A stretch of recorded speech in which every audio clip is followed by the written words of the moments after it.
Elle a fait un récyclaire simple et précis, donc des événements qui ont été perpétrés au stade, ce qu'elle a vécu et ce qu'elle a vu.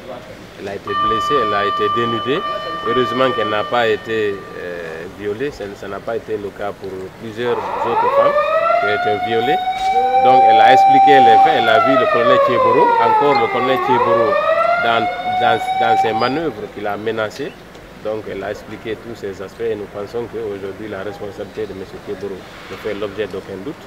Et d'autres victimes viendront conforter cette thèse et nous pensons qu'à la fin ils auront que ce qu'ils méritent.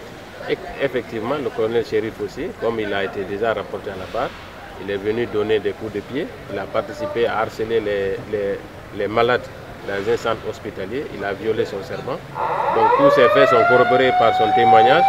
Et nous pensons que cela va être retenu contre lui le moment venu.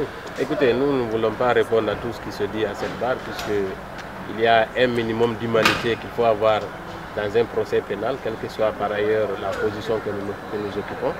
Nous pensons qu'il faut un minimum de respect aux victimes. Nous n'avons aucune appréhension en ce qui concerne ces faits. Nous les dénonçons et nous laissons chacun libre d'étaler comment il entend faire ce procès. Ce qui est important, c'est que c'est des faits qui sont avérés et les victimes des événements du 28 septembre. Cela est corroboré non seulement par son récit, mais également par le récit de plusieurs autres victimes. Il y a également des documents médicaux qui sont versés dans le dossier qui attestent qu'effectivement, elle était au stade, elle a vécu les faits, elle a subi des préjudices.